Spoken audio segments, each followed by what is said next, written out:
Poor mother takes daughter to buy birthday present with only 40, but a young billionaire sees everything and does something unexpected. The first ray of sunshine entered through the small apartment window.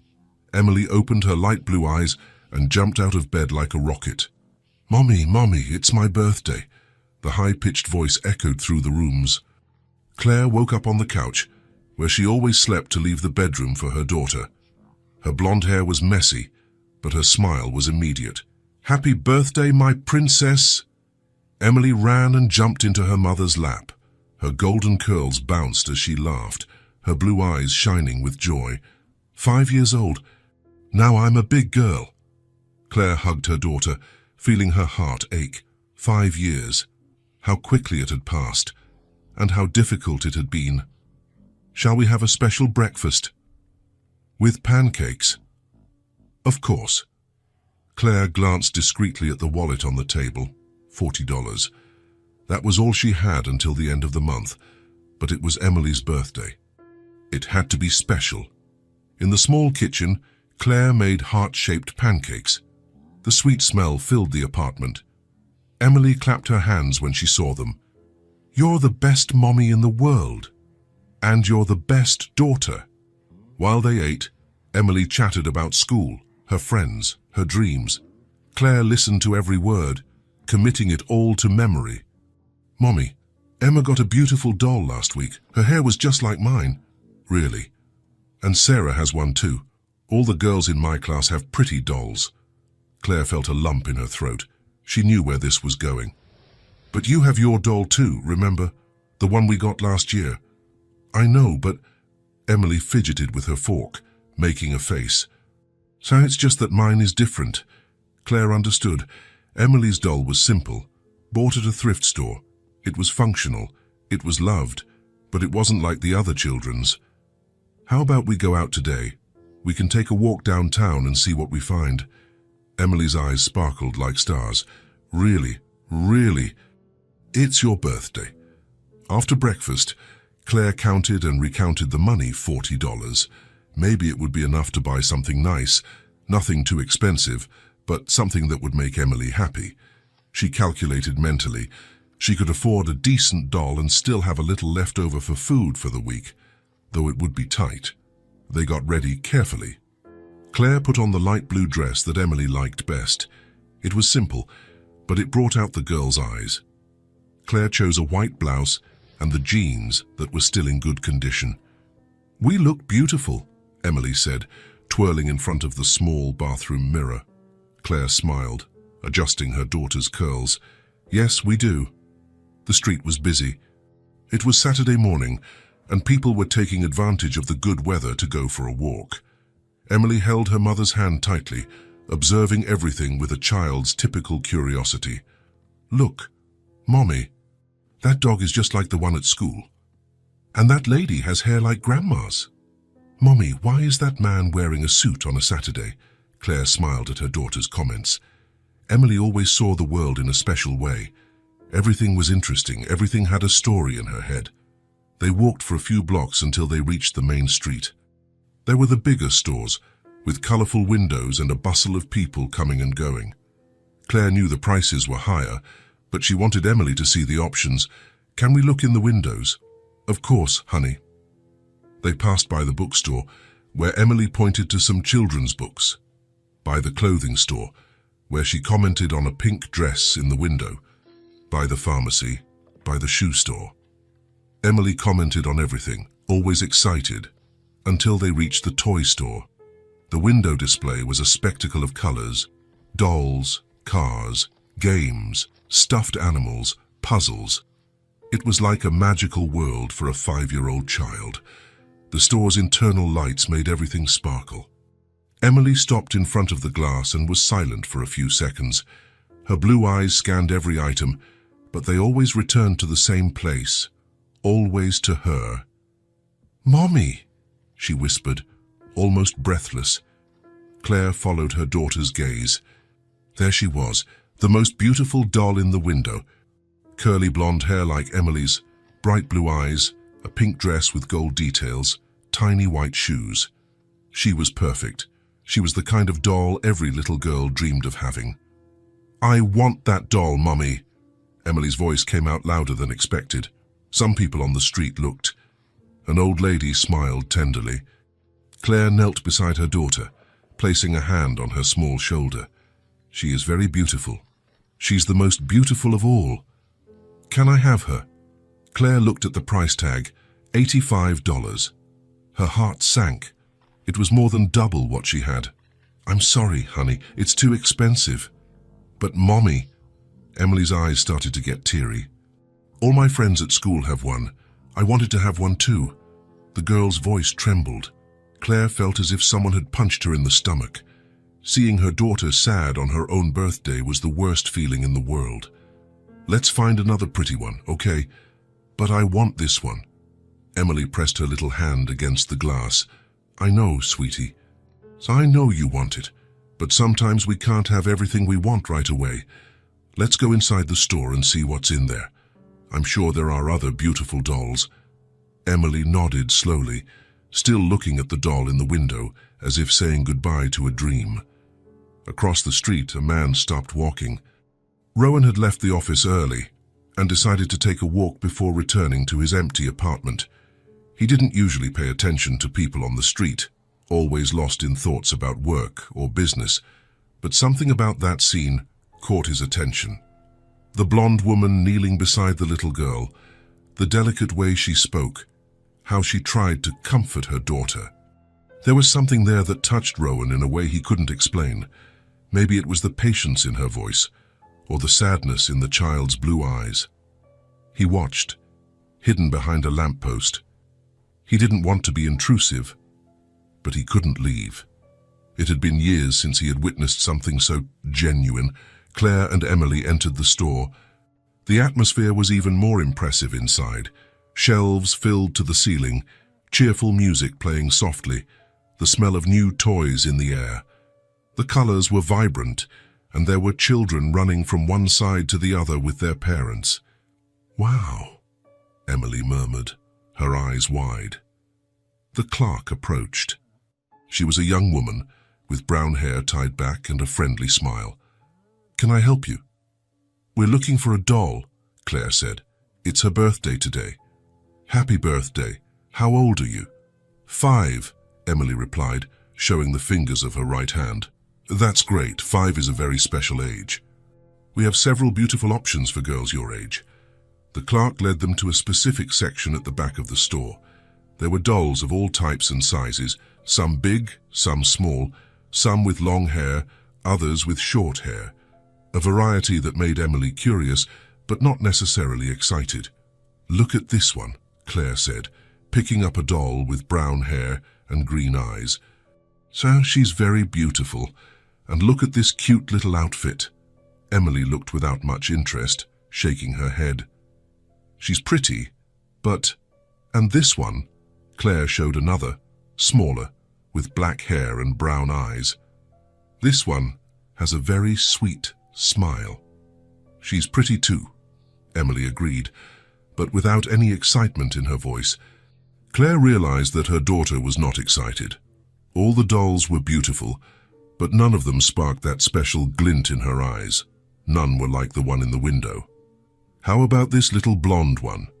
Claire picked up a medium-sized doll, simpler than the others. "Look at her little blue eyes. They look like yours." Emily held the doll and examined it carefully. She touched the blonde hair, looked into the blue plastic eyes. "She's cute," she said, and for the first time since they entered the store, she smiled. "And look at the price." Claire checked the tag. $28. It fits right into what Mommy can spend today. "Can I have her?" "Of course, sweetie. She'll be your playmate." It wasn't the doll of her dreams, but Emily seemed satisfied enough. Claire breathed a sigh of relief. At least her daughter wouldn't leave the store completely frustrated. They went to the checkout. Claire took the crumpled bills from her wallet. $12 would be left for the rest of the month. It would be very tight, but they could manage with rice, beans, and some basic things. "I'll wrap it up nicely for the birthday girl," said the clerk, grabbing a pink wrapping paper. While they waited, Emily hugged the new doll against her chest. What am I going to name her, Mommy? What name do you like? Bella. She looks like a Bella. Bella is a beautiful name for a beautiful doll. The clerk was finishing wrapping when an older woman approached. She was clearly the store manager, with more elegant clothes and a different name tag. "Excuse me," she said, smiling warmly. "I saw you looking at the doll in the window earlier." Claire tensed, holding Emily's hand. "Sorry you were come on, but we chose this one. It's just that today," the manager continued, "we have a very special promotion for birthday girls." Claire frowned, confused. "What do you mean?" "The doll in the window is on a special discount today, exclusive for children who are having a birthday." "It's my birthday," Emily said, excited, her eyes shining again. "Then she's yours, dear." The manager signaled to the younger clerk, who seemed surprised for a moment, but then nodded as if understanding a silent instruction. "I'll get the doll from the window right now." Claire was completely confused by the situation. "But how much does it cost with the discount?" "Today's promotion makes it the same price as the one you chose. $28. "Really? Are you sure?" "Absolutely sure." Emily started jumping for joy, letting go of her mother's hand. "Mommy, it's the doll I wanted, the most beautiful one." Claire was still processing what was happening, but she didn't want to question it too much. Maybe it was just luck. Sometimes these things happened, right? Last-minute promotions, happy coincidences. The clerk brought the doll from the window in a special box. It was even more beautiful up close. The details of the dress, the small earrings in her ears, even the light pink painted nails. Emily held it as if it were the most precious treasure in the world. "Thank you, Mommy. It's the best birthday of my life." "Happy birthday, dear," said the manager. "I'm sure you two will be very happy together." Claire paid the $28, still in a bit of a shock from the sudden luck. The manager smiled and waved as they left the store. "Goodbye, come back soon." They left the store with Emily beaming, hugging her dream doll. Claire was grateful, but still puzzled by what had happened. It couldn't be a coincidence, could it? Across the street, Rowan watched everything with a small smile on his face. He had discreetly entered the store a few minutes before Claire and Emily reached the checkout. He had a quick word with the manager, explained the situation, paid the price difference for the doll, and asked for it to be presented as a special promotion. He didn't want to be recognized. He didn't want thanks. He didn't want them to know who he was. He just wanted to make that little girl smile on her birthday. He wanted that mother not to feel inadequate for not being able to buy what her daughter wanted. Now, seeing Emily leave the store happy, jumping on the sidewalk with the doll in her arms, Rowan felt something he hadn't felt in a long time. A warm feeling in his chest, as if a knot he didn't even know existed had been untied, as if he had done something really important. For the first time in years, he had used his money for something that really mattered.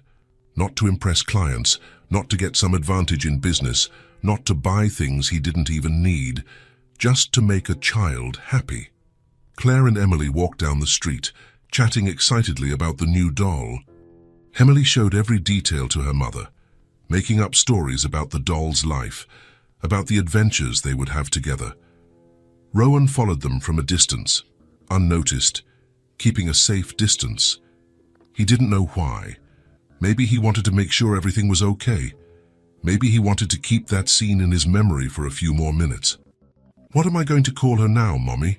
Emily asked. "Weren't you going to call her Bella?" "But this one is more special than the other. She needs a more special name." Claire thought for a moment, looking at her daughter who was walking with a lighter, happier step.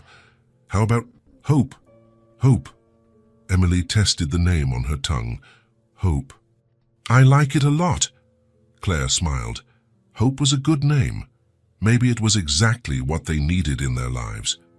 Rowan stopped following them when they turned the corner towards the neighborhood where they lived. He stood there for a few minutes, leaning against a tree, thinking about what he had just done. He didn't know that woman and that little girl. He didn't know their names, where they lived exactly, what their full story was. But something about that scene in front of the store had moved him deeply. Maybe it was the gentle way the mother tried to comfort her daughter. Maybe it was the genuine sadness in the little girl's blue eyes when she heard she couldn't have the doll. Maybe it was the memory of his own childhood, when his mother also couldn't buy everything he wanted, when he saw other children with things he desired but knew were out of reach. Whatever the exact reason, Rowan knew he had done the right thing, and for the first time in a long, long time that was completely enough. He went home with a small smile on his face. A discreet smile, almost imperceptible to anyone looking from the outside, but as genuine as it hadn't been in years. The same kind of smile as a 5-year-old child hugging her dream doll, walking home on her birthday. Rowan arrived at the office on Monday morning with his mind still on the weekend. The image of the little blonde girl hugging the doll wouldn't leave his head. He had slept better on Saturday night than he had in weeks, as if something inside him had calmed down. The elevator rose silently to the 22nd floor. When the doors opened, Rowan stepped out with his Italian leather briefcase and his cell phone already ringing. It was Peterson, probably about the 9 o'clock meeting. Another day of contracts, negotiations, and decisions that moved millions. He crossed the polished marble lobby towards his office when something caught his attention. A woman was discreetly cleaning one of the corners near the client's waiting chairs, blonde hair tied in a simple ponytail, a light blue uniform. Rowan stopped in his tracks. It was her, the mother of the little girl from the toy store. She was there working silently, almost invisible among the morning rush of hurried executives. Claire was cleaning the glass of a coffee table with careful movements, not drawing attention to herself. Next to her, sitting in one of the leather armchairs, was Emily. The new doll was nestled in the girl's lap, and she was talking softly to it as if it were a confidant. Emily was wearing a simple yellow dress and Velcro shoes. Rowan stood still for a few seconds, processing the coincidence. Or was it a coincidence? How many times had he passed by that exact spot without seeing? How many times had Claire been there, working while he rushed by, focused only on meetings and deadlines? "Good morning, Mr. Mitchell," said Linda, the receptionist, as he passed her desk. "Good morning, Linda." But Rowan couldn't move on. Something was pulling him back to where Claire and Emily were. It was as if an invisible force was preventing him from continuing with his automatic routine. He turned around, pretending he had forgotten something important at the reception. Claire was finishing cleaning the table when she noticed someone approaching. She looked up with her light blue eyes and saw a tall man in an impeccable dark suit, with well-groomed brown hair and eyes that looked familiar. There was something about him she recognized, but she couldn't place what it was. "Excuse me," Rowan said, and his voice came out softer than he usually used in the corporate environment. Claire straightened up immediately, a little tense. In the 8 months she had been working there, company executives rarely spoke to the cleaning staff. When they did, it was usually to complain about something. "Yes, sir." Rowan looked at Emily, who had stopped talking to the doll and was now watching him with the natural curiosity of children. "Is she your daughter?" "Yes, sir. She came with me today." Claire's voice had a defensive tone, as if she were justifying something that could be considered inappropriate. "I hope it's not a problem. Usually she stays at school until later, but today she left early because the teacher got sick and—" No, Rowan interrupted gently, noticing the anxiety in her voice. "It's no problem at all. On the contrary." He knelt to be at Emily's level, who was holding the doll against her chest like a protective shield. "Hi, what's your name?" "Emily," the girl replied without shyness but cautiously. "And this is Hope." She showed the doll, and Rowan felt his heart give an irregular leap. It was the exact same doll from the window, the doll he had anonymously bought 2 days before. The curly blonde hair, the pink dress with gold details, even the small white shoes. "Hope is a very beautiful name for a very beautiful doll." "My mommy chose it," Emily said, looking at Claire with adoration. "She said it's what we need most." Rowan looked at Claire, who was watching the interaction with a mixture of tension and curiosity. There was something touching in the way she protected her daughter. "She can come any time," Rowan said, standing up slowly. She brightens up the place. Claire blinked twice, as if she hadn't understood correctly. What? Your daughter. She can come whenever she needs to. It's good to have children around here. The atmosphere becomes more human. It was absolutely true. Rowan looked around the cold and impersonal lobby, all grey marble and glass, full of serious people rushing from one side to the other. Emily's presence brought something different. Colour, life, something he didn't know was missing. Thank you, sir. Rowan. You can call me Rowan. Thank you, Rowan. I'm Claire. For the first time in 8 months, Rowan really looked at her, not as the cleaning lady who worked in the lobby, but as Claire, a person with a name, a story, dreams. Her blue eyes had a depth that surprised him. There was tiredness there, but also a silent strength and a dignity that impressed him. How had he never paid attention before? Claire had always been there every weekday, doing her job with discretion and efficiency, and he passed by her as if she were part of the furniture. How long have you been working here, Claire? 8 months. 8 months. Rowan felt a deep embarrassment. 8 months passing by her almost every day, and he had never really seen her. He had never asked her name, never recognized her existence as a human being. Rowan? A voice called from the other side of the lobby. It was Peterson, his partner, carrying a pile of documents. The 9 o'clock meeting has already started. The investors are waiting. I'm coming, Rowan shouted back, but he didn't move. He looked at Claire and Emily one more time, as if he wanted to engrave that moment in his memory. I have to go to a meeting, but it was a pleasure to truly meet you. Likewise, Rowan. There was something different in the way Claire said his name, not Sir or Mr. Mitchell, just Rowan, as if he were a normal person. As he walked hurriedly to the meeting room, Rowan couldn't concentrate on what Peterson was saying about the Japanese investors.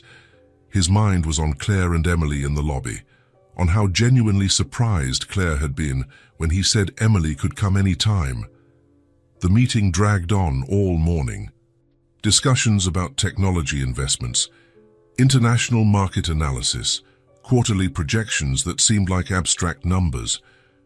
Rowan participated automatically, giving appropriate answers, but a significant part of his attention was elsewhere. When he finally left for lunch 2 hours later, the first thing he did was look for them. Claire was now cleaning the huge windows on the ground floor, using a small ladder to reach the higher parts. Emily was sitting in a nearby chair, with a coloring book open on her lap and pencils scattered around. Rowan stopped at the building's cafeteria and bought a turkey sandwich, apple juice, some chocolate chip cookies, and a banana. Simple food, suitable for a child. He went back to where they were.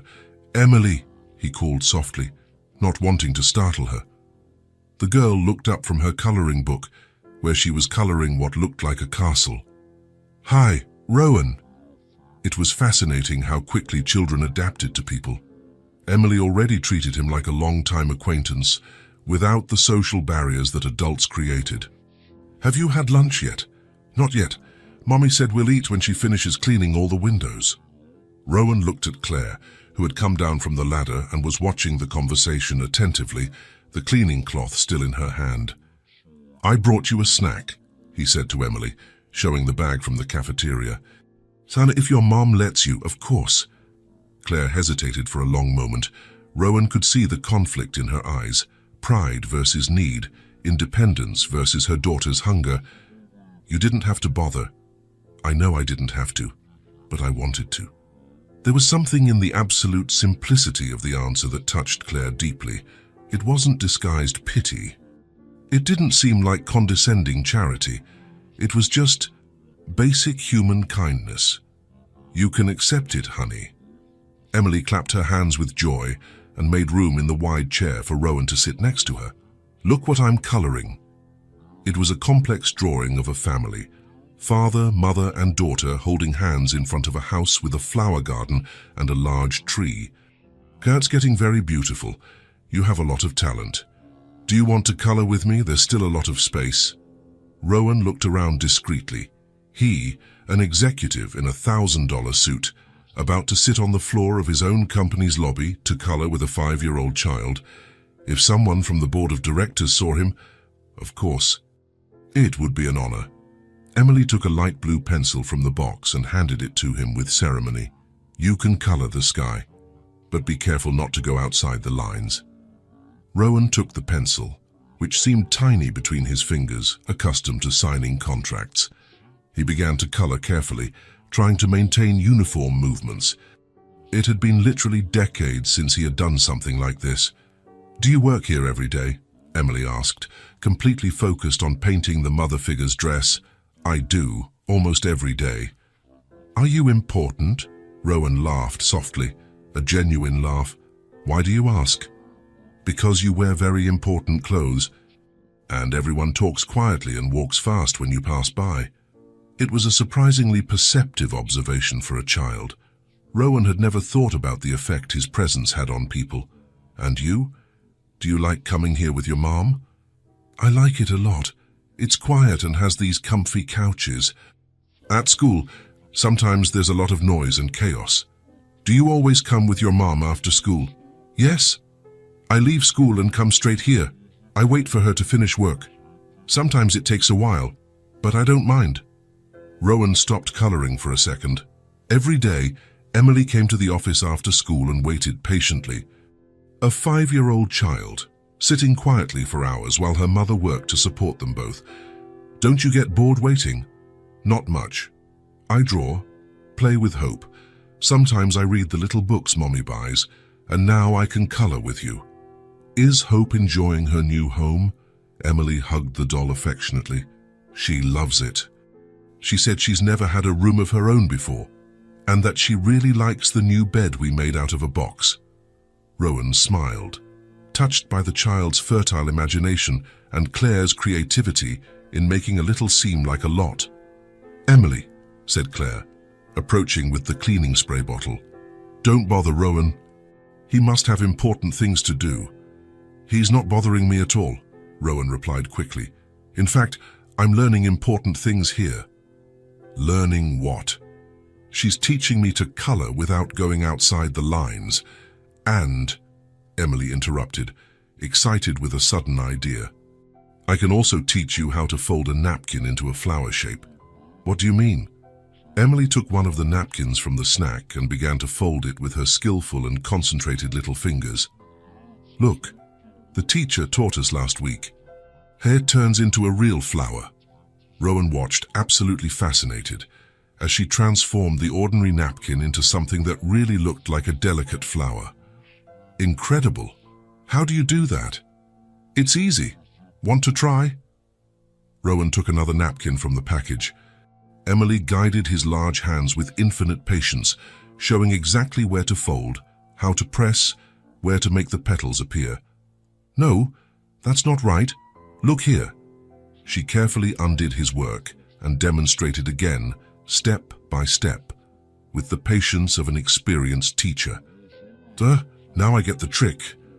On the third try, Rowan managed to make a flower that minimally resembled Emily's demonstration. It's beautiful, she said, clapping with genuine enthusiasm. Rowan felt proud in a way he hadn't experienced in years, proud to have made a simple napkin flower, proud to have earned a child's smile and approval. Claire watched the whole interaction from a distance, pretending to be completely busy with cleaning the windows. There was something almost surreal in the scene unfolding. A powerful and important executive sitting on the marble floor, patiently learning to fold napkins with her 5-year-old daughter. But it wasn't just the incongruity of the situation that impressed her. It was the quality of attention Rowan gave to Emily. He wasn't trying to impress anyone or score points. He wasn't being condescending or fake.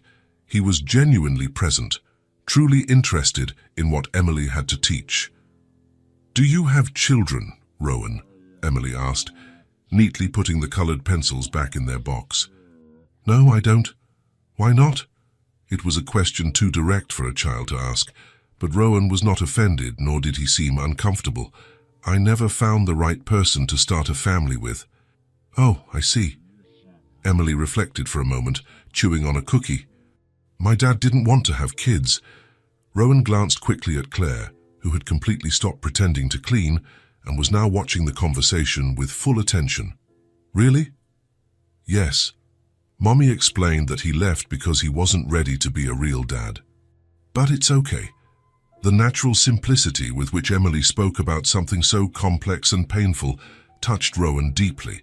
There was no apparent resentment in her voice, only a maturity too great for her 5 years. But Mommy and I get by just fine on our own. We're a team. I can see that clearly. And Rowan really did see. There was a special bond between Claire and Emily that was beautiful to witness. A mutual care, a solid partnership that worked despite all the obvious difficulties. Rowan, Emily said, carefully putting the doll in her small bag. You're very nice. You're very nice too, Emily. So can we be real friends? The question came out so naturally that Rowan was momentarily speechless. When was the last time someone had directly asked if they could be his friend? When was the last time he had had a genuine friend without ulterior motives? I would very much like to be your friend, Claire approached, discreetly checking the watch on her wrist. Emily, I need to finish my work before 5. Let Rowan get back to his important things. Actually, said Rowan, standing up and straightening his crumpled suit, this was by far the most important thing I've done all day. And he truly believed it with every fiber of his being. Can I come back tomorrow to see how the rest of the drawing turned out? You can, Emily replied, jumping with excitement. See you tomorrow, then. Rowan walked back to the elevator with a completely strange and new feeling in his chest. Lightness. That was exactly it. For the first time in many years, he felt genuinely light. In the silent elevator, he looked at the small napkin flower he was still holding carefully. A tiny work of art, made by 5-year-old hands and taught with infinite patience. Claire had always been there, every weekday for the last 8 months, working silently while he rushed past, completely focused on things that now seemed much less important. But today he had really seen, today he had paid real attention. And he discovered that sometimes the most valuable things in life are right in front of us, patiently waiting for us to stop running and look. It was Thursday of the following week when Rowan finally gathered the courage. He had spent 4 days watching Claire work, chatting casually with Emily, feeling the weight of the unspoken truth grow in his chest. He could no longer pretend that their meeting at the store had been a coincidence. Claire was cleaning the tables in the corporate cafe when Rowan approached. Emily was at school, so it was the perfect time for a serious conversation. He had mentally rehearsed several times how he would begin, but now seeing Claire there, all the planned words seemed inadequate. No, Claire, he said, his voice lower than usual. She looked up, always a little cautious when he appeared without Emily around. Hi, Rowan. Emily will only be here in 2 hours. I know. Actually, I wanted to talk to you, alone. Claire stopped cleaning, holding the damp cloth in her hands. There was something in his tone that put her on alert. So I talk about what? Rowan looked around. The cafe was empty, but he still felt exposed there in the middle of the lobby. Can we sit for a minute? Claire hesitated. Talking to Rowan in front of Emily was one thing. Sitting down for a private conversation was something else entirely. But something in his expression made her nod. They sat at one of the small cafe tables. Claire kept her hands busy with the cleaning cloth, as if she needed something to hold on to. Claire, Rowan began, looking directly into her blue eyes, I need to tell you something about Emily's doll.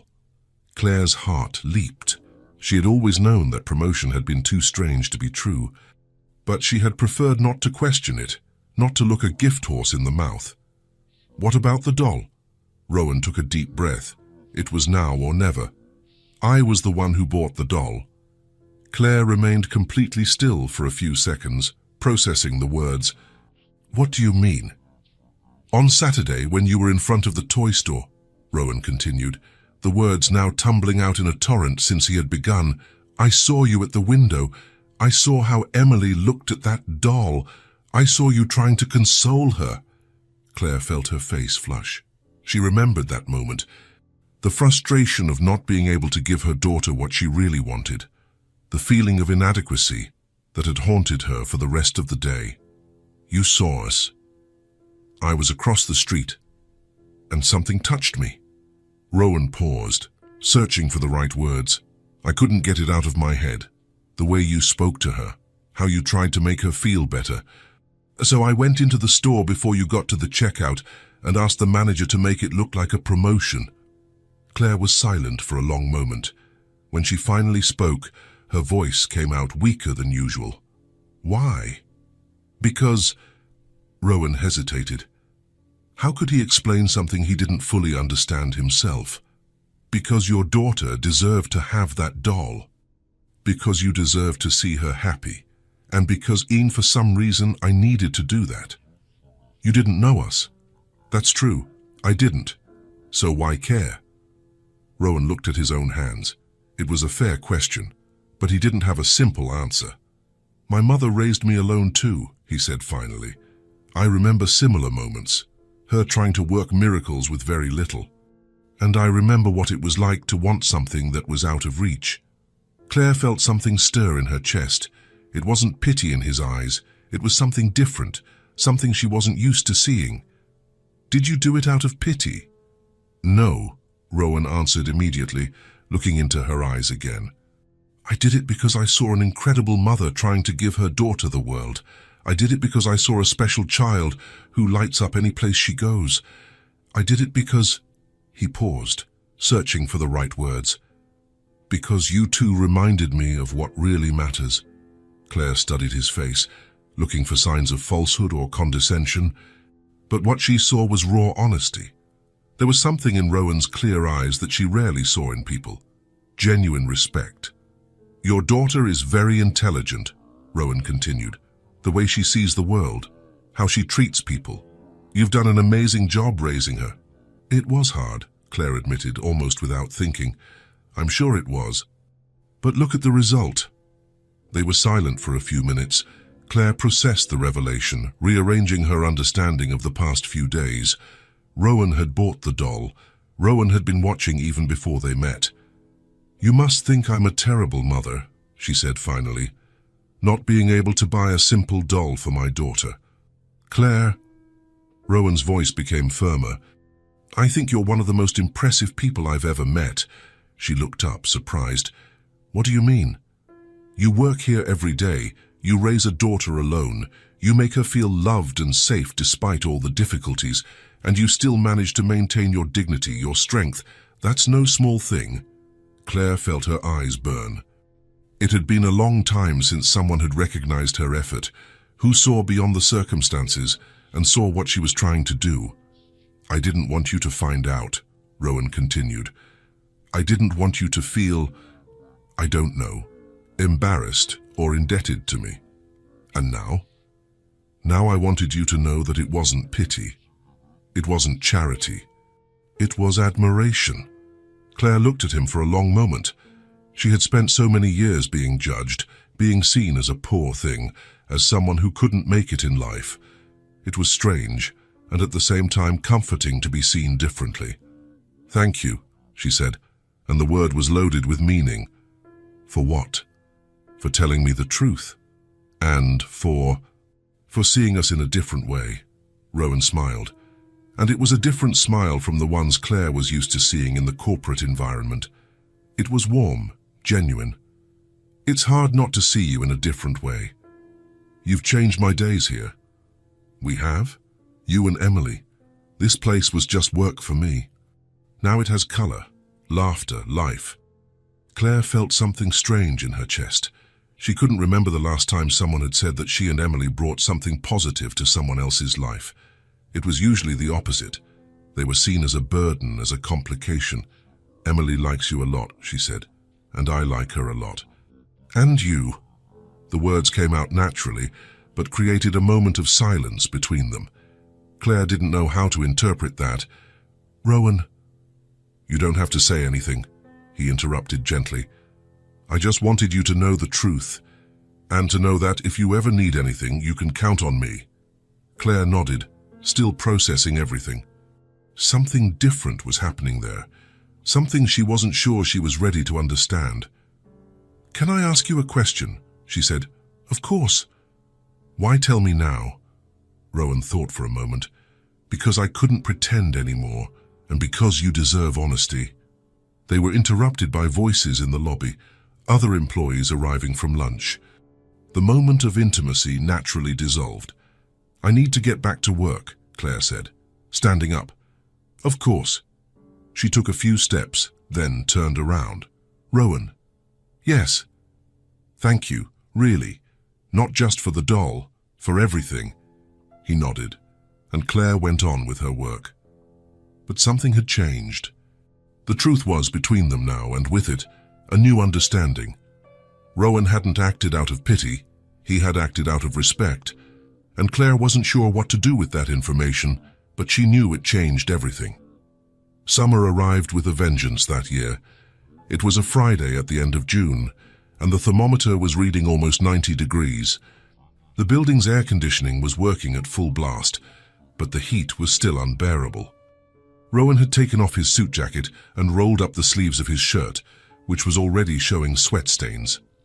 When he went down to the lobby in the middle of the afternoon, he found Emily sitting in her usual armchair, but this time she was visibly uncomfortable with the heat. Her blonde curls were stuck to her sweaty forehead, and she was fanning her face with a coloring book. "It's very hot today," Emily said when Rowan approached, her yellow dress sticking to her back. "It's unbearable. Where's your mum?" "Cleaning the bathrooms on the 10th floor. She said it will take longer today because of the heat." Rowan looked at the little girl trying to cool herself with the improvised fan. Her blue eyes were tired from the heat. An idea came to his mind. "Emily, how about some ice cream?" The little girl's blue eyes lit up immediately. "Really, can I?" "Of course you can. But let's ask your mum first, okay?" They went up to the 10th floor. They found Claire coming out of one of the bathrooms, her face red with heat and sweat, hair stuck to her forehead. She was wiping her forehead with the back of her hand when she saw them approaching. "Hi, you two. What are you doing up here?" "Mommy," Emily said, excited. "Rowan wants to take us for ice cream." Claire hesitated, looking at Rowan with that cautious expression he already knew. "It's very hot," he explained. "I thought it would be nice for you to cool off a bit. You don't have to bother. I know I don't have to. But it's unbearable in here. I can imagine how it must be to work in this heat." Claire looked at her daughter, who was watching her with hope. "Please, Mommy, it's really hot." Claire smiled, and for the first time, Rowan saw a completely relaxed expression on her face. "Okay then, but only if you promise to behave." "I promise." They went down to the street. The heat outside was even worse, but Rowan knew an ice cream parlor 2 blocks away that had excellent air conditioning. "Let's go to that one," he said, pointing to a small shop with a colorful sign. The ice cream parlor was cozy, with round tables and colorful chairs. The air conditioning worked perfectly, bringing immediate relief. Emily ran to the freezer counter to see the flavors. "Wow, so many flavors," she exclaimed. "You can choose whatever you want," Rowan said. Emily spent several minutes deciding between chocolate, strawberry, and vanilla. In the end, she chose a double scoop of chocolate and strawberry in a cone. Claire ordered just 1 scoop of lemon. "And you?" asked Claire. "I'll have chocolate. Classic." They sat at a table near the window. Emily attacked the ice cream with enthusiasm, smearing her face.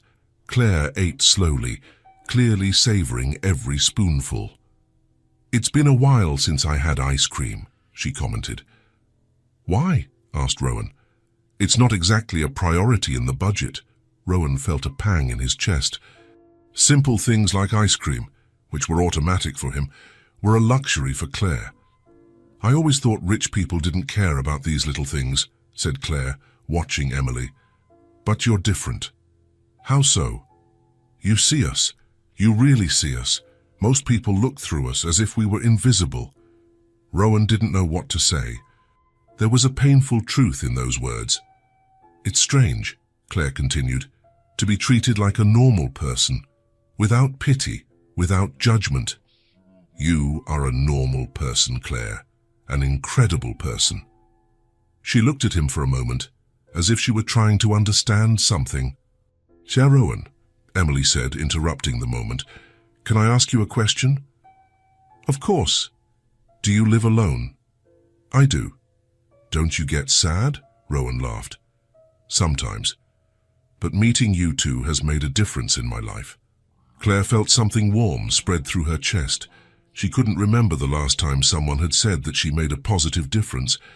"Do you want to have dinner with us tonight?" Emily asked suddenly. "Emily!" Claire scolded, embarrassed. "What? He's our friend." Rowan looked at Claire, waiting. "You don't have to accept," she said, awkwardly. "It's nothing special, just simple food." "I'd love to," Rowan interrupted. "If it's not an inconvenience." "It won't be an inconvenience at all," Emily said, clapping her hands. "Mommy makes the best food." Claire smiled, still shy but pleased. "Our house is very simple. The apartment is small. The food is basic." "Claire," Rowan said softly, "I'm sure it will be perfect." 2 hours later, Rowan was following Claire and Emily down a simple but well-kept residential street. The buildings were old but had charm, with small gardens in front. It was a working-class neighborhood where people knew each other. "That's ours," Claire said, pointing to a 3-story building. They went up 2 flights of stairs. Claire opened the door to a small but impeccably organized apartment. The living room had a beige sofa, a small table, an old television, and shelves with children's books. It was simple, but there was care in every detail. "Sorry for any mess," Claire said, even though there was no mess. "It's beautiful here," Rowan said, and it was true. There were pictures of Emily at various moments on the wall, children's drawings taped to the refrigerator, small plants in the window.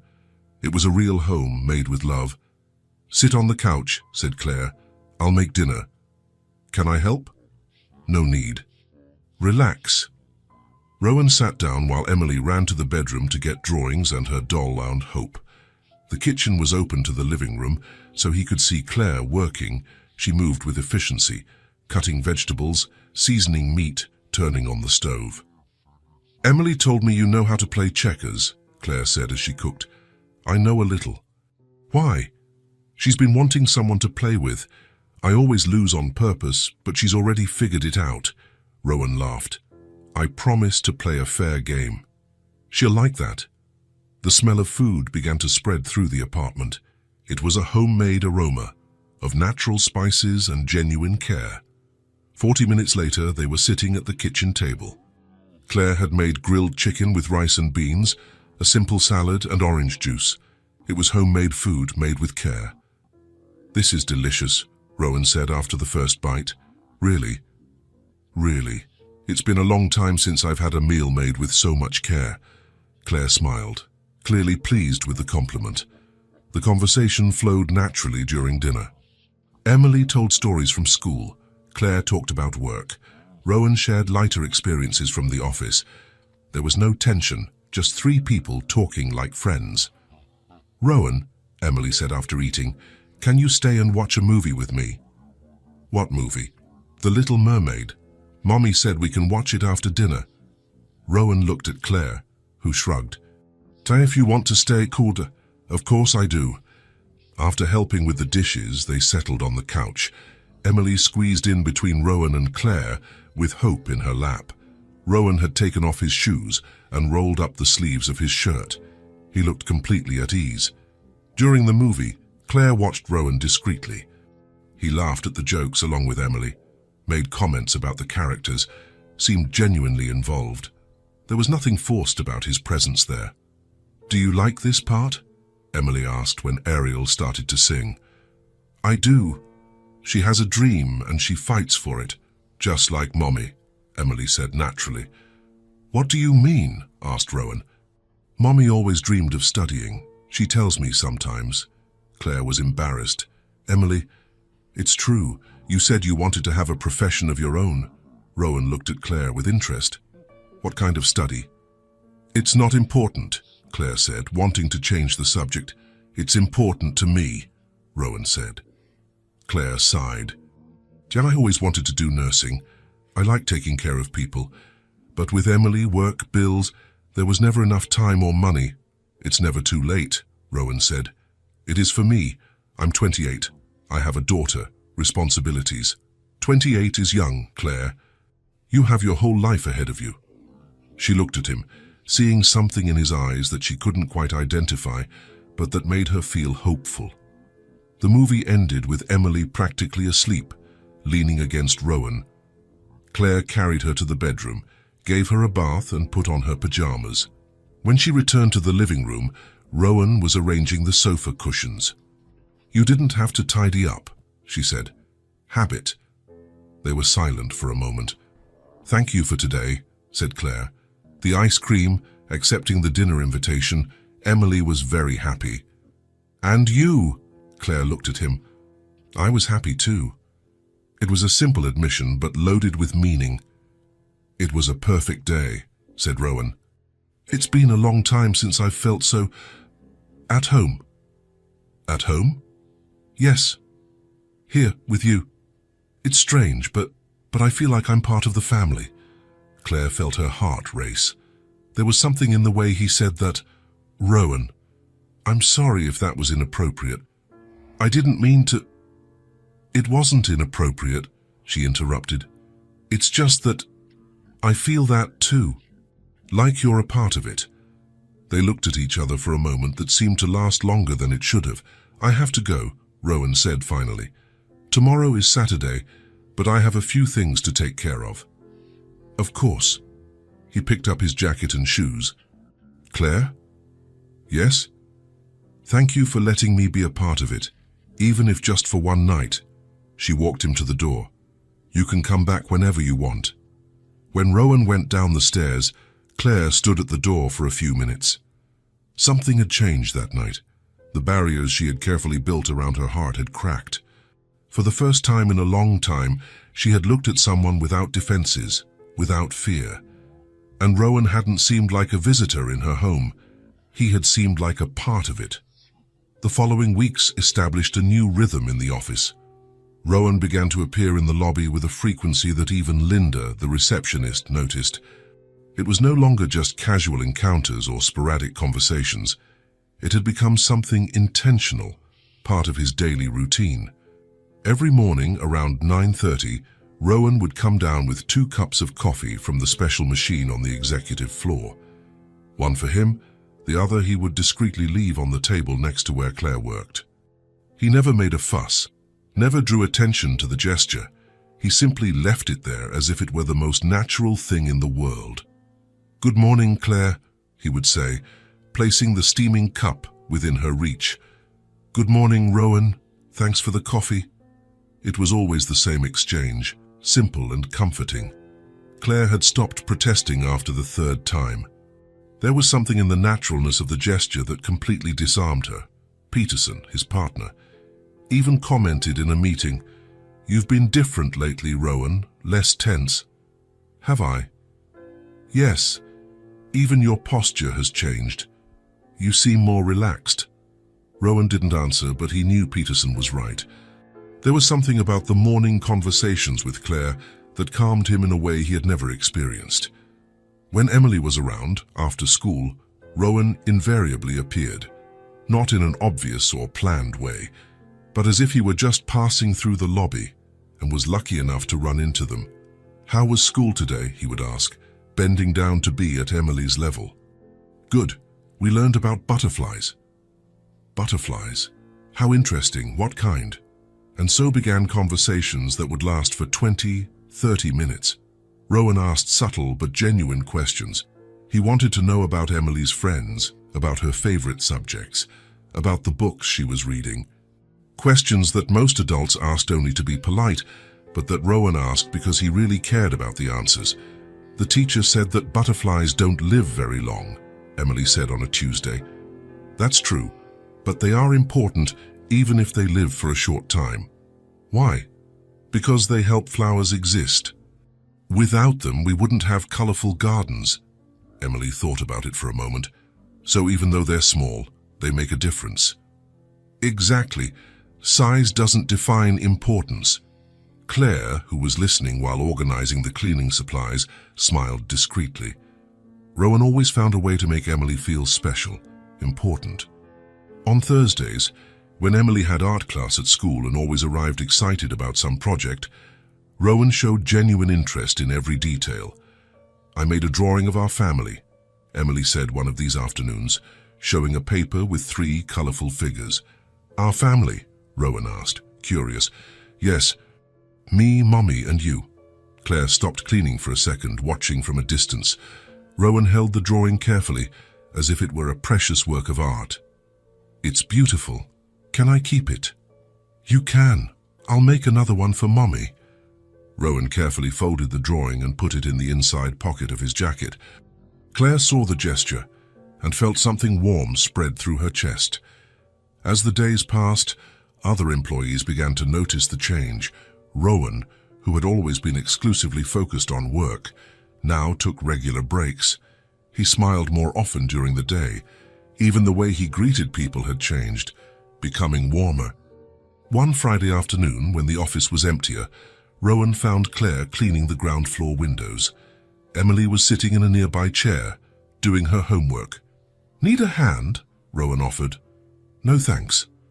But he stayed there anyway, watching Claire work. There was a graceful efficiency in her movements. She didn't just clean, she cared for the environment as if it were her own home. "Claire," Rowan said after a few minutes. "Yes? Can I ask you a question?" She stopped cleaning, a little tense. "You can." "Have you seriously thought about what you said about studying nursing?" Claire sighed. "I think about it all the time. But thinking and being able to do it are different things. And if there was a way? What kind of way?" Rowan hesitated. He didn't want to seem condescending. "There are night programs, scholarships, things that could work with your routine." "Rowan, I'm not trying to solve your life," he said quickly. "I just think you deserve to have your dreams, Claire." She looked at him for a long moment. "Why do you care so much?" It was a direct question, and Rowan didn't have a simple answer. Because you two have become important to me. Very important." Claire felt her heart race. Her heart. There was something in the way he said, "important," that made her understand it wasn't just friendship. "Rowan," Emily said, looking up from her homework, "can I tell you a secret?" "Of course." Emily looked around to make sure no one else was listening, then whispered loud enough for Claire to hear, "Mommy has been happier since you showed up." Rowan immediately looked at Claire, who had completely stopped cleaning. Her blue eyes met his, and this time she didn't look away. She held his gaze for a second longer than usual, as if she were trying to communicate something she couldn't say in words. "Emily," Claire began, clearly embarrassed. "But it's true, Mommy. You smile more. You sing in the shower again. You're less worried." Rowan continued to look at Claire, seeing confirmation in her eyes of what Emily had said. "I'm happier too," he said softly. It was a simple admission, but loaded with meaning. "Rowan," said Emily, "are you going to have dinner with us again?" "Mommy bought ingredients to make lasagna." "She did." Rowan looked at Claire, surprised. Claire blushed.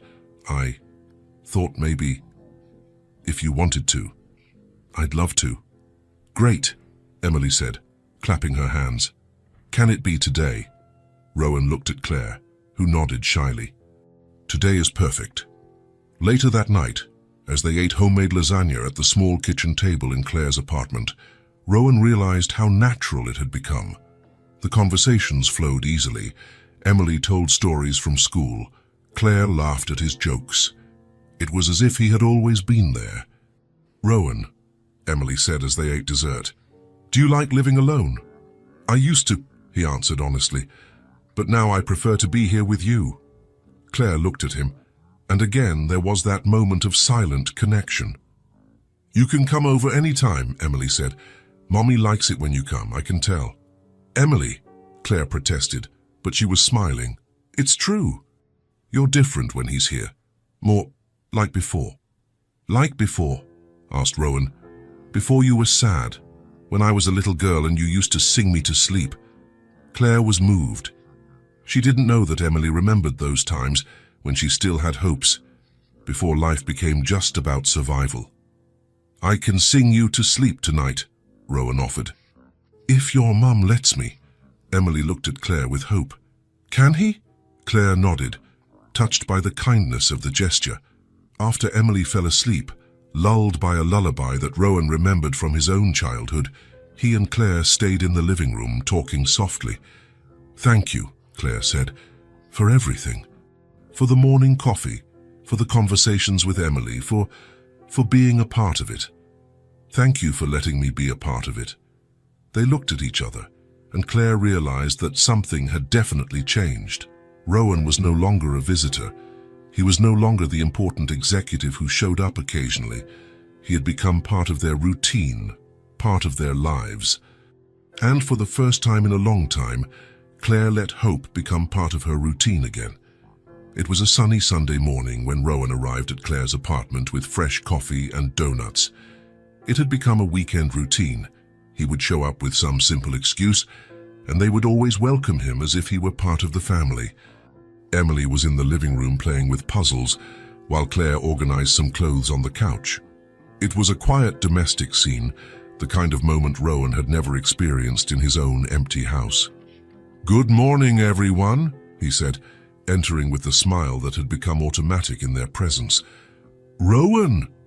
Emily ran to hug him, leaving the puzzle pieces scattered. "Did you bring donuts?" "I did. The chocolate ones you like, and some with colorful frosting." Claire smiled, coming to greet him. "You don't always have to bring things, Rowan." "I know, but I like to. It's part of my Sunday now." They settled at the small kitchen table. The apartment was filled with morning light, and there was an aroma of fresh coffee that Claire had prepared.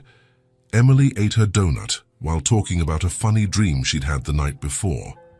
"In my dream, I was flying like a bird," she said, gesturing excitedly. "And I had a dad who flew with me." The comment created a momentary silence at the table.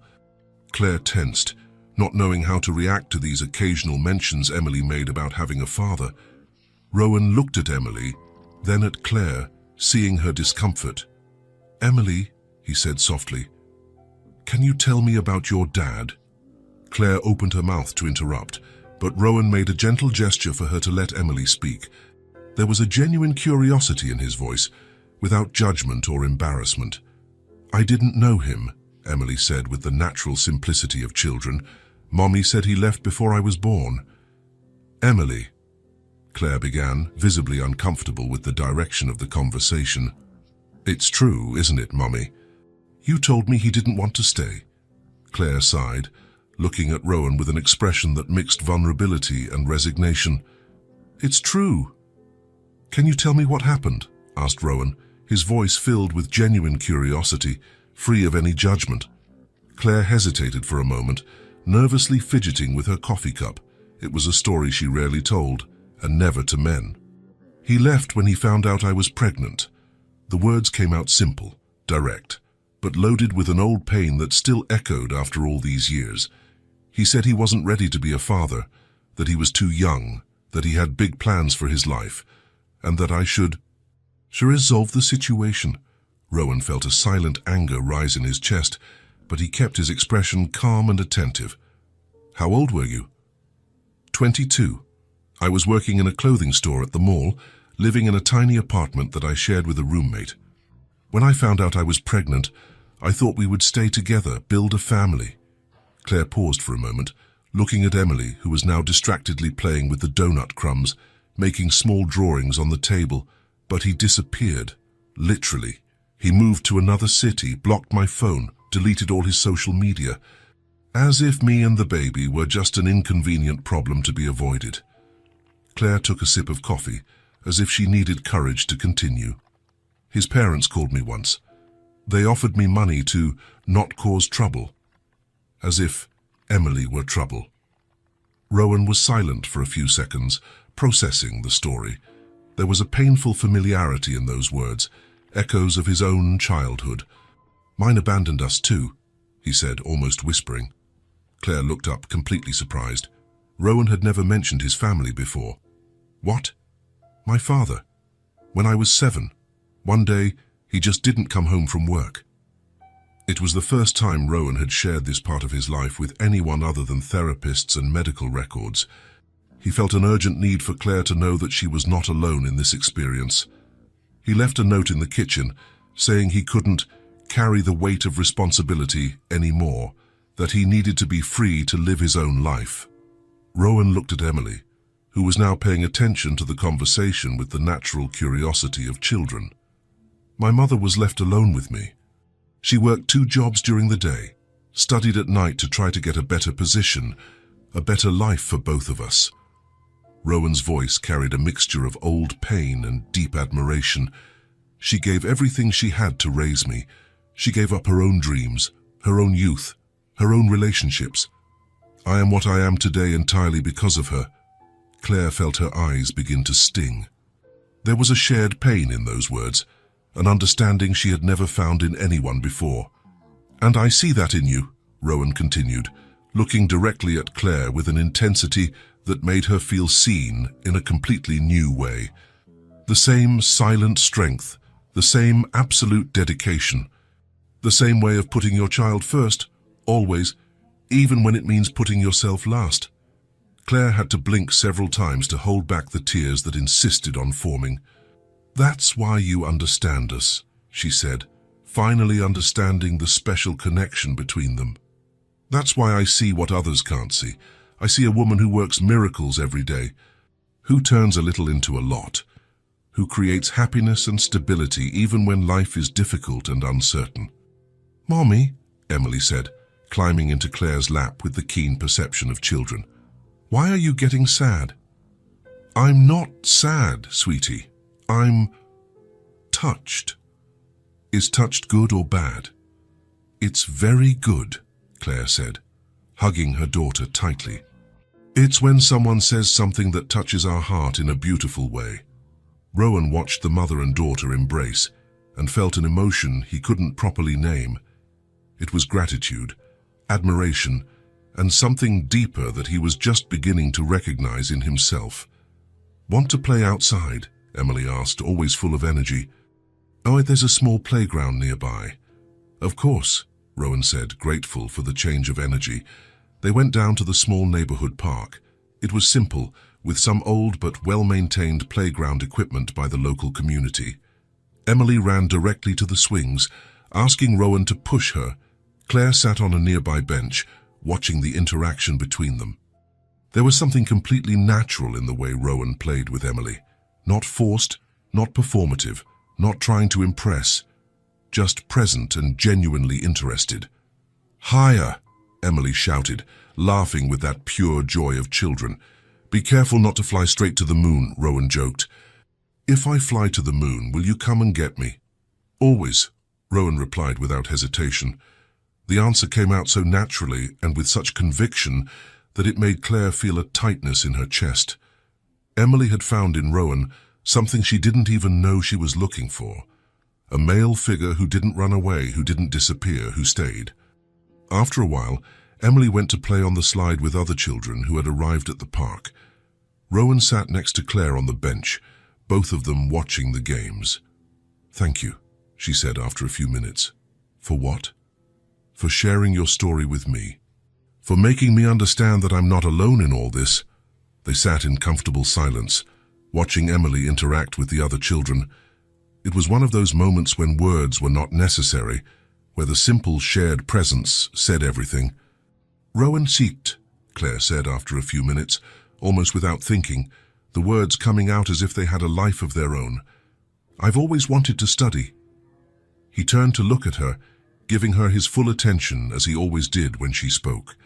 To have a real profession. Something of my own, you know, not just being Emily's mom or the building's janitor.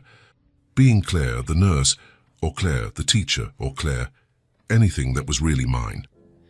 Rowan listened without interrupting, understanding instinctively that she needed to talk, needed to get these thoughts out. When I was a child, I used to play doctor all the time. I took care of my dolls as if they were real patients. I made elaborate bandages on my stuffed animals. I dreamed of working in a big hospital, helping people, making a difference in their lives.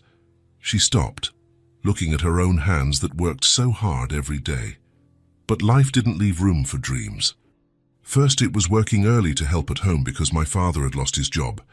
Then it was dating. Then the unexpected pregnancy. And when Emily was born, any dream I had became a luxury I simply couldn't afford. Claire sighed deeply, as if she were releasing years of pent-up frustration. Sometimes I wonder what it would have been like if I had tried. If I had fought harder for my dreams, if I had been braver. Rowan was silent for a moment, carefully choosing the words that could make a difference. "You are a strong woman, Claire," he said finally, with a conviction that surprised her. "Stronger than you think." She looked at him, seeing something in his eyes that she couldn't quite decipher. "If you want to try again, if you want to fight for your dreams now, I want to support you in that. Rowan, I'm not talking about solving everything for you," he clarified quickly. "I'm talking about being by your side while you solve it, about believing in you when you can't believe in yourself." Claire felt her heart race. There was something in his voice, in the absolute certainty with which he spoke, that made her believe that maybe, just maybe, it was still possible. "Why would you do that for me?" "Because you deserve it. Because Emily deserves to see her mother fulfilling her dreams and being happy. And because—" Rowan hesitated for a moment, then continued with complete honesty. "Because you and Emily have shown me what a real family is, and families support each other unconditionally." Claire looked deeply into his eyes, seeing a sincerity that completely disarmed her. For the first time in a long, long time, someone not only believed in her, but was genuinely willing to prove that belief with concrete actions. "Dad, you really think I could do it?" "I'm absolutely sure. Even with all the difficulties, with Emily, with a full-time job, with the lack of money." "Especially because of the difficulties," Rowan said with conviction. "They made you strong, they prepared you for any challenge." Claire felt tears begin to stream down her face. Not tears of sadness or frustration, but of deep relief, of hope reborn. "Mummy!" Emily ran up to them, interrupting the moment. "Why are you crying?" "They're happy tears, cum sweetie." "What do you mean, happy tears?" "Sometimes we cry when we're very, very happy." "Are you really happy?" Claire looked at Rowan, then at her daughter, feeling a lightness she hadn't experienced in years. "I am very happy." Emily climbed onto the bench between them, satisfied with the answer. "Then I'm happy too." They stayed there, the three of them sitting on the bench in the small park, watching other families play around them. But for the first time in a long time, Claire didn't feel like an observer of a life she couldn't have. She felt like part of a real family. When it started to get dark and they returned to the apartment, Claire was different. There was a lightness in her step, a hope in her eyes that Rowan hadn't seen before, as if a long-closed door had opened again. "Rowan," she said, as they were saying goodbye at the door, "thank you for believing in me. Thank you for letting me believe." After he left, Claire spent a long time thinking about the conversation. For the first time in years, her dreams didn't seem impossible or childish, not because someone was going to make them come true for her, but because someone believed that she was capable of making them come true herself. And sometimes that's exactly what we need to start. Someone who believes in us until we learn to believe in ourselves again. 3 weeks had passed since that conversation in the park, and the routine had changed in a subtle but profound way. Rowan was no longer an occasional visitor. He had become part of their daily lives. There wasn't a specific moment when this happened. It just happened, naturally, as if it had always been this way. It was a rainy Tuesday when Rowan arrived from work directly at Claire's apartment. He had a key now. Claire had insisted, after the 3rd time, he was left waiting in the rain because she was at the market with Emily. "I'm home," he announced, taking off his wet coat. "Rowan," Emily ran to hug him. "Can you help me with my homework? It's hard." "Of course. Let me say hi to your mom first." Claire was in the kitchen, preparing dinner. The smell of sautéed vegetables filled the small apartment, creating a cozy atmosphere that contrasted with the rain outside. "Hi," he said, lightly kissing her cheek. It was a gesture that had become natural over the weeks, without planning or discussion. It just happened. "Hi. How was work?" "Better now," he said, and he wasn't being polite. It was true. Rowan went to the living room table where Emily had spread out notebooks, pencils, and an expression of childish frustration. "What do we have here?" he asked, sitting next to her. "English homework. I have to write the names of 10 animals, but I don't know how to spell some of them. Let's see, which ones have you done? Cat, dog, bird, fish." Emily pointed to each word written in a child's careful handwriting. "They're all correct. Very good. Which ones are missing?" "Butterfly," Emily said, making a face. "It's too hard. How do you think you spell butterfly?" Emily thought for a moment, biting the tip of her pencil. "With a B." "Exactly. With a B. Now try." Emily began to write slowly. B-U-T-T. "That's it. Keep going." From the kitchen, Claire watched the scene while stirring the sauté. There was something deeply touching in seeing Rowan bent over Emily's notebook, with the infinite patience that only someone who truly cares can have. "B-U-T-T-E-R-F-L-Y, Emily said. "Proud? Perfect. You're very smart. Now it's elephant. How do you spell elephant?" "Think about the sound, elephant. What letter does it start with?" That's right." Claire smiled, continuing to cook. It was amazing how Rowan could turn homework into a game. Emily, who always resisted her lessons, was genuinely excited. "Rowan," Emily said after finishing elephant, "are you always going to live with us?" The question came out with the direct simplicity of children, but it carried a weight that made both Rowan and Claire stop what they were doing. "Why do you ask?" Rowan said softly. "Because I like you here, and Mommy likes you too." "I can tell." Claire felt her face flush. It was true, but hearing it from Emily's mouth made it all the more real. "I like being here too," Rowan said, glancing quickly at Claire in the kitchen. "A lot. So you can stay?" "If your mom lets me." Emily ran to the kitchen. "Mommy, can Rowan live with us?" Claire almost dropped the spoon she was holding. "Emily, he helps with homework. He's funny, he makes you laugh, and he makes better pancakes than you." "Hey!" Claire protested, laughing despite her embarrassment. Rowan approached the kitchen, seeing the tension on Claire's face. "Emily," he said, "these are grown-up conversations. Your mom and I will talk about it, okay?" "Okay. But I think it would be nice." "I think so too," Rowan said, looking at Claire.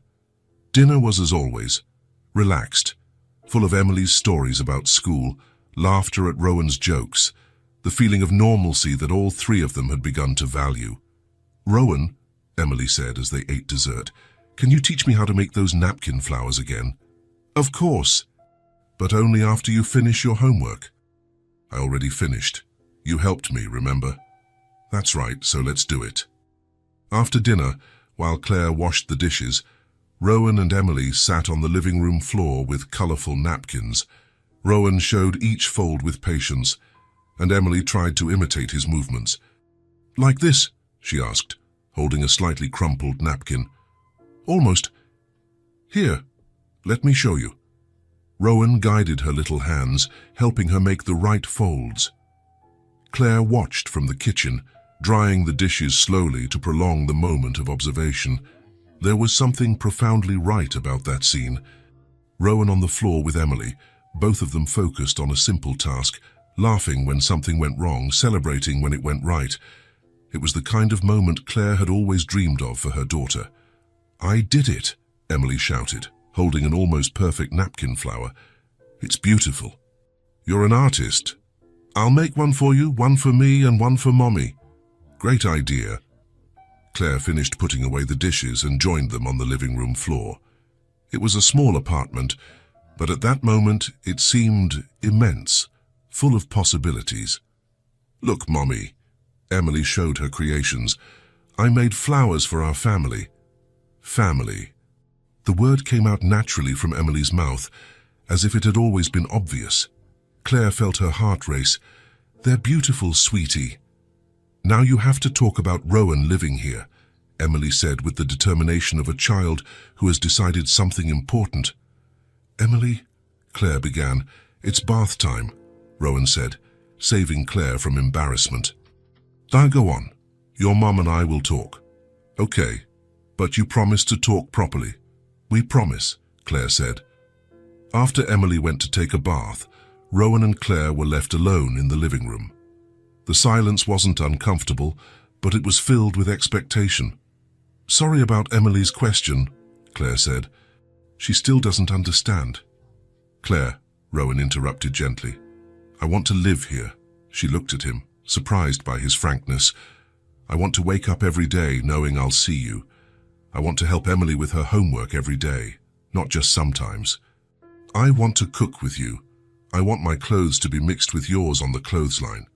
Claire felt her heart beat faster. "I want to be part of your lives officially, not as a visitor, not as a friend who shows up, as family." "Rowan, I know it's early. I know it might seem rushed, but what we have here," he gestured to the apartment, "this is real. This is what I've always wanted and never knew existed." Claire was silent for a moment, processing his words. "And if it doesn't work out? And if it does? Emily might get used to it and then suffer if you change your mind." "Claire," Rowan took her hands, "look at me." She looked. "I'm not going to change my mind. I'm not going to leave. I'm not him." The reference to Emily's father was implied and but clear. "Mommy!" Emily shouted from the bathroom. "I forgot my towel." "I'm coming." Claire stood up, but Rowan held her arm. "Think about what I said, okay?" Claire nodded and went to help Emily. When she returned, Rowan was organizing the toys scattered around the living room. Another automatic gesture, as if it had always been part of the routine. "Rowan," she said. He stopped and looked at her. "Yes," would be the answer. "Yes, yes, you can live here. Yes, I want you to be part of our lives officially. Yes, I also want to wake up every day knowing you'll be here." The smile that spread across Rowan's face was like the sun appearing after a storm. "Really? Really?" He crossed the room in 3 steps and hugged her, lifting her off the floor. Claire laughed, feeling a lightness she hadn't experienced in years. "Mommy," Emily appeared in her pajamas. "Dad, did you talk?" "We did," Claire said, still in Rowan's arms. And Rowan is going to live with us." "Really?" Emily shouted, jumping for joy. "Really," said Rowan, putting Claire down and kneeling to hug Emily. "Now we're a real family," Emily said. Claire watched Rowan hug her daughter, both of them laughing and celebrating, and felt her heart completely full. Not with fear or worry, but with gratitude. For the first time in a long time, the future didn't seem scary. It seemed perfect. 6 months had passed since Rowan moved into the apartment. Life had taken on a new, richer, more complete form than any of the 3 had imagined possible. Claire no longer worked as a cleaner. Now she occupied a desk at the building's reception, answering calls, organizing mail, and managing the executives' schedules. Linda had retired, and Rowan had suggested Claire for the position. "So you know this building better than anyone," he had said, "and you have a way of treating people that makes all the difference." He was right. Claire adapted quickly, and soon the executives were commenting on how the reception had become more efficient and welcoming. 3 nights a week after work, Claire went straight to college. She had managed to get a partial scholarship for the nursing program, and Rowan covered the rest without making a fuss about it. It was just another household bill, he would say. "How was class today?" Rowan would always ask when she got home. "Hard, but good," was Claire's most common answer. "I'm learning about anatomy." "It's fascinating." Rowan listened to every detail, genuinely interested. He helped with her studies when he could, took care of Emily on the nights Claire had exams. On this Friday afternoon, Claire arrived home from college earlier than usual. She found Rowan in the kitchen preparing dinner, with Emily sitting on the counter helping. You're early, Emily said, running to hug her mother. The professor cancelled the last class, Claire explained. I couldn't remember the last time we had a Friday night all together. Then tonight is movie and popcorn night, Rowan declared. During dinner, Emily talked about a school project where she had to draw her family. I drew the three of us, she said, showing the paper. Rowan is in the middle because he's the tallest. The teacher asked if Rowan is my dad, Emily continued. I said he's my Rowan. It's different, but it's better. Rowan felt his chest tighten with emotion. Being Emily's Rowan was a title he carried with pride. After dinner and the movie Salchen, when Emily went to sleep, Rowan and Claire stayed in the living room talking. It was a ritual of theirs, the time of day when they shared thoughts and plans. Claire, Rowan said after a comfortable silence, can I tell you something? Always. He was quiet for a moment, organizing his words. I always wanted to start a family, he said finally, but I was afraid. Afraid of what? That people would be interested in what I had, not who I was. Afraid of never knowing if someone truly loved me. Claire held his hand, understanding. But with you, Rowan continued, I feel like I want to build this for real. Because I know you see me, not what I own. Rowan, you knew me when I was just a guy who showed up at your work. You accepted me into your home when all I could offer was my presence. Claire felt her eyes burn. And I want to build a life with you. Not because I need to take care of you, but because you make me want to be better. From the hallway, a small voice interrupted. Are you talking about being a family? Emily appeared at the door, her hair messy and holding hope. Emily, you should be sleeping, said Claire, but I heard you talking. Are we going to be a real family? Rowan and Claire looked at each other. We are, Rowan said honestly. Emily ran to the couch and jumped between them, like official. If you want, said Rowan. I do, Emily shouted, then covered her mouth. Sorry, but I really want to. She looked at Rowan with those serious blue eyes. I always wanted someone to call Dad. The simplicity of the sentence hit Rowan like a bolt of lightning. He felt his eyes well up with tears. And I always wanted someone to call me that, he said, his voice choked with emotion. Emily threw herself into his arms. So now you're my dad. Can I call you Dad? You can. Rowan barely managed to speak. I'd love that. Claire watched the scene with her heart overflowing. There were no grand promises, no dramatic declarations, just three people choosing to be together. Group hug, Emily declared. They hugged there on the couch, the three of them together, and Claire realized that this was exactly what family meant. Not blood, not papers, not conventions, choice. Presence. Love built day after day. Dad, Emily said, testing the word. Yes, daughter, Rowan replied, and the word came out naturally. Now can you teach me to drive when I grow up? Of course, but only when you're 18. 15, 18, 17, 18 and not a day before. Emily sighed dramatically. Okay, but you promise you'll be here? Rowan looked at Claire, then at Emily. I promise. I'll be here for everything. Your grandchildren? Claire laughed. Our grandchildren, Rowan corrected, looking at her with a smile that promised exactly that, a complete future built together. That night, after Emily finally went to sleep, Rowan and Claire lay in bed talking softly. So now you're a father, said Claire. Now I'm a father, he repeated. How does it feel? Complete, said Rowan without hesitation. For the first time in my life. Complete. Me too. Even with all the changes, the studies. Especially because of it, said Claire. You didn't give me a ready-made life. You gave me the chance to build my own life. Rowan kissed her gently. I love you, Claire. I love you too. And tomorrow we continue building. That was it. There were no perfect endings or magical resolutions, just the daily choice to be present, to build something real, to be a family, and for the three of them, that was more than enough. It was everything.